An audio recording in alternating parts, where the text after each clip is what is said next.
I'll tell you about my T-shirt project, too. I'm alarmed while I'm in jail here to see that the Conservative government is rising slightly in popularity, and I want to put out a series of T-shirts, two of them, that allude to the hypocrisy of the Conservative government and all the number of drunks that have been convicted or who have admitted to me or that I'm aware of that are alcoholics and drunks in the Conservative movement and Conservative Party. And I think it's important, while they try and put all the pot people away, how many of them have been impugned for drunk driving or dangerous behavior or grotesque behavior under the influence of alcohol. And another one pointing out that, under the Conservatives, the unemployment is way up, the deficit is way up, government spending is way up, gang violence, prohibition is way up. The Senate's been stacked with Conservative bagmen in a way so brazen that even the Liberals never approached that. They're appointing religious fundamentalists to point to positions of the judiciary and of committees. The whole environmental protection's been diminished. They've been bailing out unsuccessful businesses and pandering to the old obsolete businesses with these grants and giveaways. So the government, in many, many ways, is a complete failure from every measurable way. And I think if we have a T-shirt with a Gary Wintle-style interpretation of Stephen Harper on the front, and then these a listing of these brief things on the back, we're going to have these like walking billboards where we can educate the public both about the hypocrisy of the Conservatives. Because, of course, Stephen Harper himself, when he was once offered a joint, famously said, "I was offered a joint once, but I was too drunk to take it." And that, I think, sets a theme for the Conservative government. They're loaded with drunks, like Raheem Jaffir, just recently convicted, or rather charged with drunk driving while possessing cocaine.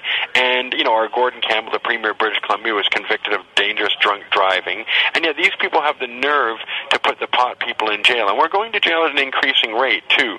So I think a two series of T-shirts outlining all these different drunken Conservative hypocrites, and then another one outlining all the appalling record of the Conservative government, which people just seem to forget, with an amusing and satirical illustration on Harper on the front, looking a little tipsy on one hand and looking a little like the Antichrist on the other. I think we could develop a profitable and saleable series of educational political T-shirts that both feature our enemy, Stephen Harper, and in a similar style that the one that has me, Free Marc, on it. I think we can make Gary Wintle kind of like the modern political poster person as Rockwell Kent was in the 1930s, and people like that. That's a great idea. Yeah, and it keeps me busy here. I've been writing also my farewell tour speech in detail and refining it. But the fact is, I lack books. I lack research material. There's no internet here. There's no reference material.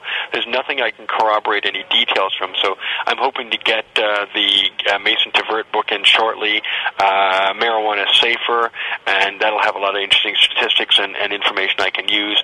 And just getting some reference material. I was reminded by watching The Daily Show tonight, which has gotten really poor, actually. I mean, they really miss George Bush, those satire shows of Colbert and The Daily Show. But I did see an author called Sarah Vowell and her book, The Wordy Shipmates, and I'd love to get that book because it talks about early religious freedom in the colonies in the 1600s as people arrived from England and Europe and landed in Massachusetts and Rhode Island, how very interesting it was when America was established.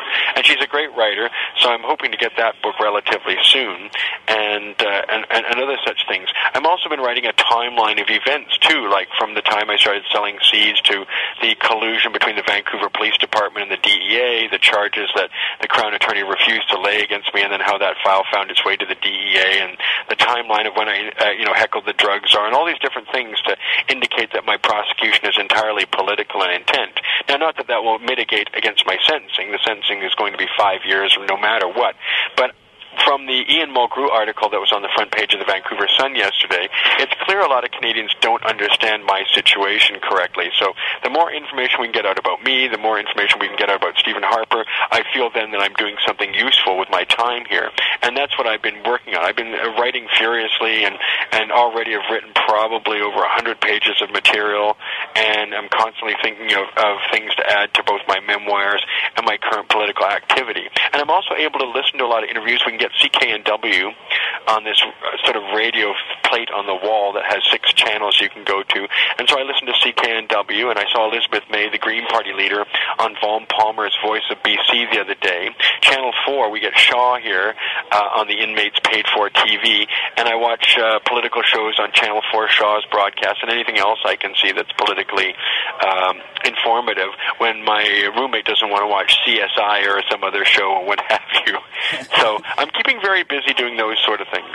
So, Marc, your fans can send materials to you, can't they? Well, they can send books to me if they order them in Canada through chapters.ca, and when I'm in SeaTac in the United States, they can order, and the federal penitentiary I'll get sent to, they can send me books that have been ordered from Amazon.com, and people can certainly send me letters and photographs of themselves to me, so that I have a picture of any of my female admirers. I would love to have a picture from them, and any of the male admirers want to send me a picture of me posing with them if I've ever met them.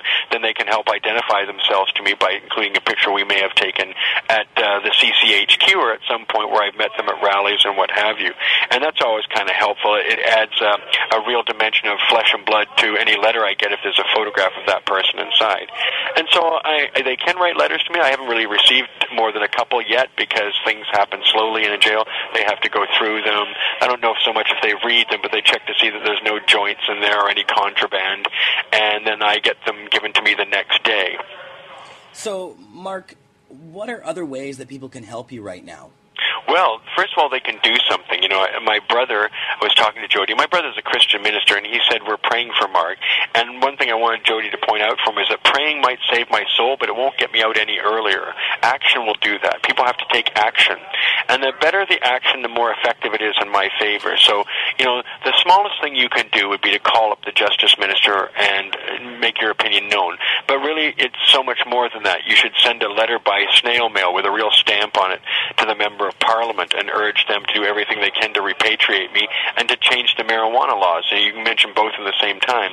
And, you can join the vigil out in front of the prison here and participate for 4 or 5 hours on a day and commit a day's worth of time if you're in the Lower Mainland, or for that matter on the North Shore of the Lower Mainland, the Port Coquitlam area. You can put up a poster. You can add it to my icon to your Facebook page or your MySpace page. You can Twitter on my behalf.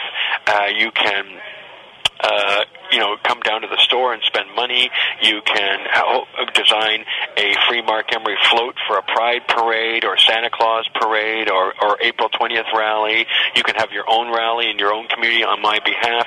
You can make a visit to your Member of Parliament's constituency office on weekends. Every Member of Parliament and every Congressman returns to their jurisdiction on weekends and takes appointments from voters in that area. So you have to find who your Member of Parliament is and make an appointment and say you just want 10 minutes and you want to talk there on my behalf to your Member of Parliament and urge them to do something positive and favorable, whether it's to repatriate me back to Canada as soon as possible or to put pressure on the Justice Minister not to extradite me. And of course, we are shortly printing a letter as soon as it arrives at our office that I wrote up. It says 100 things you can do to help Marc Emery. So there's just a few of them right there, and there's many, many more, from wearing the buttons to creating your own T-shirt designs to making your own stencil and spraying Free Marc Emery on walls and on sidewalks and in mailboxes or wherever you think it's appropriate, and this sort of thing. So there's no shortage of action depending on the time and money and effort you want to put into it. If you have money but not time, then you could always buy a T-shirt for you and your friends, or buy several T-shirts, or donate money to Jody's election campaign. As the Green Party candidate, she'll be bashing the Conservatives in the next federal election, and she needs $5,000-$7,000 to put out a brochure to everyone in the riding, to provide for signs, and this sort of thing. There's no shortage of ways you can help, and I hope everybody will look at the list of things I've sent called 100 Things You Can Do to Help Marc Emery. And it's very imaginative. And not that, people can take that list and use it for all future campaigns to help anybody in jail, or any kind of, thing to do with the repeal of prohibition or stopping, say, Bill C-15. That's something everybody should be doing right now, is calling up your senator, writing your senator, and writing a letter to the editor about Bill C-15 and the danger it poses to thousands and thousands, if not hundreds of thousands, of Canadians right now.